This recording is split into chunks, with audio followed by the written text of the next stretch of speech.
ये तब की बात है जब दासगणु महाराज श्री साईं बाबा के समाधि के बाद कभी कभी शिरडी आकर रहते थे। ये अनुभव वसंतराव समेळ इनका है। वो दासगणु महाराज को जानते थे। वसंतराव समेळ इनको श्री साईं बाबा के बारे में पहले कुछ मालूम नहीं था। एक बार उन्हें किसी ने कहा कि बाबा शिव का अवतार है, इसलिए एक बार वो शिरडी जाकर उनके समाधि का दर्शन कर ले। एक दिन समेळ जी शिरडी जाने के लिए तैयार हो गए। 1947 में वसंतराव शिरडी के लिए निकले। मुंबई से ट्रेन से वो कोपरगांव स्टेशन पर रात को पहुंचे। तब कोपरगांव स्टेशन बहुत छोटा था। रात का समय होने के कारण चारों ओर अंधेरा था। वो किसी तरह बस स्टैंड पहुंचे। वहां से शिरडी जाने के लिए रात की 9 बजे की आखिरी बस थी, इसलिए वो उस बस की राह देखते वहीं खड़े रहे। इतने में और 2-3 लोग वहां आ गए। उन्होंने कहा, यहाँ से शिरडी की ओर बैलगाड़ियाँ जाती हैं, हम सब उसमें बैठकर चले जाएंगे। लेकिन बहुत ढूंढने के बाद भी एक भी बैलगाड़ी मिली नहीं। आखिरकार वो लोग भी चले गए। अब उस अंधेरे में सिर्फ वसंतराव अकेले ही रह गए थे। उन्होंने यहाँ वहाँ देखा तो उनको अंधेरे में एक छोटा दिया दिखा। वो वहाँ गए तो एक छोटे घर के बाहर एक कॉट पर एक आदमी लेटा हुआ था। वसंतराव उनके पास गए और शिरडी जाने वाली बस के बारे में पूछा। उसने कहा, अब शिरडी जाने वाली बस एक भी नहीं आएगी।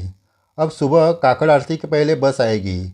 अब तुम स्टेशन में जाकर आराम करो और सुबह आ जाओ। यहाँ वहाँ मत जाना, यहाँ चोर लुटारू भी है, वो आपको लूट सकते हैं। मैंने जानकारी देने का काम किया है, अब तुम जानो क्या करना है। ये सुनकर वसंतराव निराश हो गए। वहाँ से शिरडी की ओर हाथ जोड़कर बाबा को प्रार्थना करने लगे।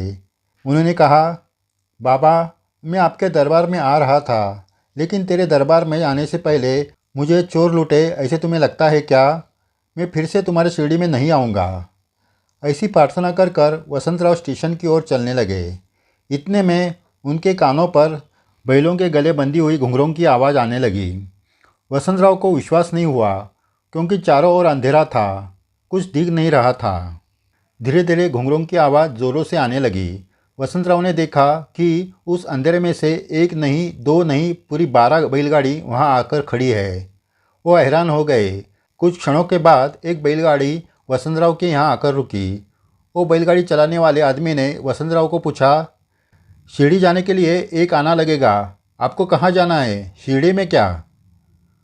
वसंतराव ने हाँ कहा और कहा कि उनको दासगणु महाराज के घर जाना है। उस चालक को दासगणु जी का घर मालूम था। उसने वसंतराव को शिरडी में दासगणु जी के घर के सामने उतार दिया। वसंतराव उनको 4 आने देने लगे। उस पर वो चालक ने कहा, शिरडी का किराया 1 आना कहा था, मैं उतना ही लूँगा, ज़्यादा लिया तो बाबा को पसंद नहीं आएगा। इसलिए उसने वसंतराव से 1 आना ही लिया। वसंतराव जब दासगणु महाराज के घर पहुँचे तो इतने रात को वसंतराव शिरडी में आए ये देखकर उनको आश्चर्य हुआ। दासगणु जी ने वसंतराव को पूछा तो वसंतराव ने उनके साथ घटी सब घटना बता दी। ये सुनकर दासगणु महाराज का दिल भर आया। उनके आंखों में आंसू आ गए। उन्होंने कहा, आप भाग्यवान हो, क्योंकि बाबा खुद बैलगाड़ी लेकर आपको लेने के लिए आए थे, आप उनको पहचान न सके। ये सुनकर वसंतराव हैरान हो गए। दूसरे दिन वसंतराव दासगणु महाराज के साथ समाधि मंदिर काकड़ आरती के लिए गए। तब काकड़ आरती के लिए सिर्फ 25-30 लोग ही रहते थे। आरती चालू हो गई। वसंतराव के कान पर आरती के सुर आने लगे, ऐसा यही बा साई दिगंबरा। वैसे तो ये आरती माध्यान्ह आरती और धूपारती को बोली जाती है, लेकिन वसंतराव को वही आरती सुनने को मिल रही थी। तब उनके अष्टभाव जागृत हो गए। उनके मन में बार बार विचार आने लगा कि बाबा शिव अवतार है या दत्ता अवतार है। ये विचार करते करते उनकी नज़र समाधि पर रखे फोटो की तरफ गई। तब समाधि पर मूर्ति की स्थापना नहीं हुई थी। समाधि के पास बाबा का फोटो रखा था। वहाँ देखते ही वसंतराव को एक बड़ा तेजोवलय दिखने लगा। सूरज की तरह वो चमक रहा था। उस वलय में श्री साईं बाबा की जगह उनको भगवान शिवजी का दर्शन हुआ। लेकिन वसंतराव उस तेजोवलय को सहन नहीं कर सके और वो बेहोश होकर नीचे गिर गए। उनको देखकर आरती करने वाले हड़बड़ा गए, लेकिन दासगणु महाराज ने आरती चालू रखने को कहा। आरती चालू हो गई।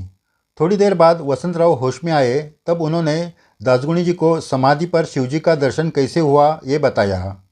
वो दर्शन का तेज इतना था कि मैं गिर गया, ऐसे ही कहा। दासगुणु महाराज बाबा की लीला जानते थे। उन्होंने वसंतराव को सहारा देकर उठाया और द्वारका में ले गए।